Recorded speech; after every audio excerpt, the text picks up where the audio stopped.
Herrera en COPE. Cantabria. Estar informado.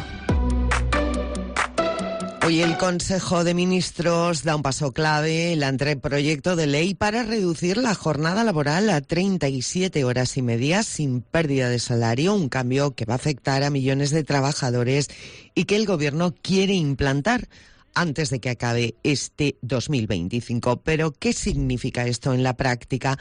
¿Es viable para las empresas y los autónomos?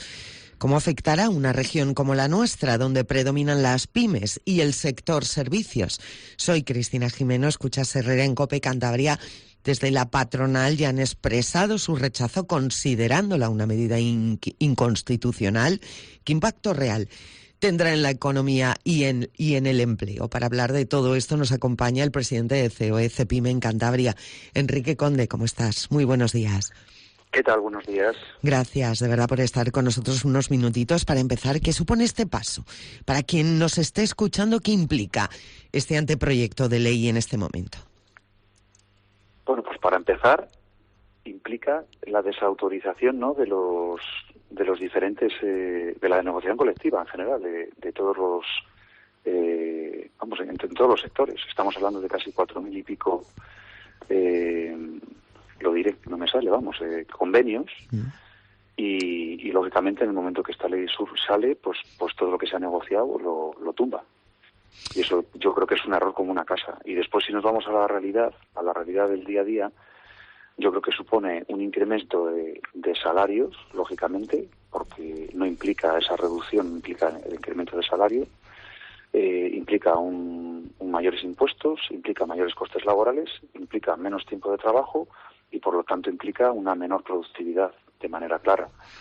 Y además, como has comentado antes de la pregunta, en una región donde la PYME es el modelo administrativo más generalizado de nuestras empresas, pues implica, pues lógicamente, unas consecuencias claras y evidentes para todos. Pero no solo eso, sino que posiblemente esas pequeñas pymes van a acabar, en algún caso, aumentando posiblemente todo aquel trabajo que se hace en dinero negro, dinero B, y posiblemente también a la gente que es más vulnerable económicamente le va a implicar que va a tener que pagar más caro los servicios. Y entonces, al final, yo creo que no ayuda realmente a nadie. Realmente yo creo que es una medida de una persona concreta, en este caso la ministra de Trabajo, que ha querido sacarla sí o sí, y supongo que el Gobierno se ha visto abocado por diferentes pactos políticos que hay, de los cuales yo no quiero ni hablar, porque no es mi papel y desconozco el mundo político, pues ha tenido que aceptar. Pero el propio ministro de Economía, lo veíamos en los medios, no estaba a favor de esto estamos hablando de 2 semanas. Es totalmente absurdo. ¿Cree Enrique Conde que muchas pymes y autónomos en nuestra región podrían no sobrevivir a este cambio? Seguro. Ya con los diferentes cambios normativos que ha habido y a base de reales decretos, ha habido muchos empresarios, en el día a día de Cantabria, ¿no? Esto es un pueblo, no somos todos, y han decidido que dejan sus pequeñas empresas y se ponen de autónomos. Y entonces, ¿por qué? Porque como autónomo, pues tú te autocontrolas, no tienes ninguna carga que te pueda suponer un riesgo, y entonces la gente está intentando evitar los riesgos, sobre todo a nivel de pequeña empresa. Se supone que en Europa las empresas, el tamaño medio de las empresas pequeñas es mucho mayor, y por eso son bastante más competitivas que las españolas. Y aquí estamos dando paso tras paso alas a los empresarios para que vayan reduciendo, digamos, su capacidad de inversión, tanto en personas como en competitividad, en el mismo innovación o en I+D+I, y lo que hacen es acabar muchos de los profesionales quedándose como autónomos y de esa forma eliminan cualquier tipo de carga, de riesgo, y en muchos casos es hasta lógico, claro, porque si las condiciones que te ponen son las que son, pues tú tienes que, al final, de ti depende muchas veces una familia o una forma de vida a tener ese riesgo. Enrique, más del 90%, ¿no? Yo creo que en torno al 95% del tejido empresarial en nuestra comunidad son pymes, micropymes, sectores como la hostelería, el comercio, que dependen de largas jornadas, ¿no? ¿Esto se va a poder aplicar sin generar, de verdad, más despidos? Es que... Claro, es que es más del 95%, como acabas de decir, y casi todos los sectores tradicionales que les acabas de nombrar, hostelería, comercio, transporte, mundo agro, van a sufrir las consecuencias, ¿no? Fíjate que el otro día escuchaba en Madrid a la homóloga mía en el País Vasco y decía que con el asentismo laboral que existe actualmente, que es otro problemón, vamos, la jornada real que hay ahora mismo en el País Vasco, lo tienen medido, son 31,5, 31,7, no me acuerdo, horas a la semana de trabajo de media.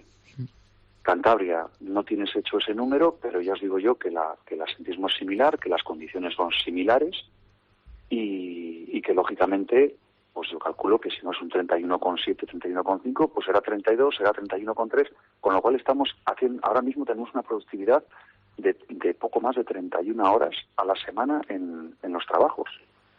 Y eso afecta de manera clara a la economía, y por eso los números que presenta Cantabria respecto a otras comunidades autónomas, pues cada día son peores, y por eso Cantabria, pues si hace 30 y pico años estaba en el puesto 6º como provincia de España de las 50 en el PIB, ahora mismo representa el 27º puesto, 28º puesto, y por eso pasa lo que pasa. A ver, esto es un tema más nacional, pero lógicamente si los números de Cantabria están por debajo en su crecimiento de todas las comunidades que hay alrededor, pues esto le perjudica de manera clara, ¿no? No es empresa grande la que hay en Cantabria. Las empresas que incumplan la nueva jornada se enfrentan a multas de hasta 10.000 euros por trabajador. ¿Se está criminalizando al empresario con esta normativa? Bueno, al empresario se le criminaliza porque interesa, vuelvo a repetir, políticamente, y no entiendo por qué. Creo que es un error por parte de quien lo hace. Y de hecho, creo que he visto las inspecciones a las empresas de Cantabria en temas, yo qué sé, por ejemplo, el tema de seguridad y salud, habían aumentado de manera clara y habían aumentado las multas y habían aumentado, y es un error, porque pese a lo que el otro día escuchaba, por ejemplo, a los sindicatos, que siempre digo lo mismo, yo creo que se han politizado de manera clara y contundente y al final son la voz de su amo, ¿no? Las condiciones cada día son mejores en las empresas. Los trabajadores tienen una comunidad, los empresarios, muchísimo mayor. Hablo de las pymes en general. Cuando una empresa es grande, gigante, pues lógicamente existe una especie de proceso administrativo, ¿no?, que lo hace posiblemente menos humano. Pero la pura realidad es que las empresas en Cantabria son las que son, pero estoy hablando de empresas tractoras de Cantabria, en que la comunión de los trabajadores y los empresarios es total, o sea, que no hablo de... Y toda esta serie de normas y estas obligaciones que nos están imponiendo a las empresas desde Madrid, sentados allí en no sé qué tendrán, butajas, sillón o qué será, por lo que están.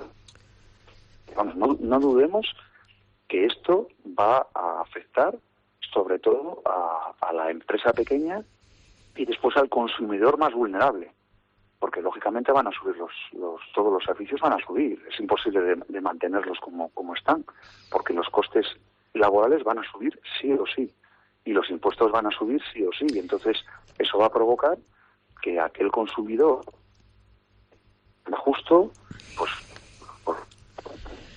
Lo tenemos que dejar aquí. Enrique Conde, presidente de COE Cepyme Cantabria, gracias por acompañarnos y ayudarnos a entender el impacto real de esta medida en una región como la nuestra.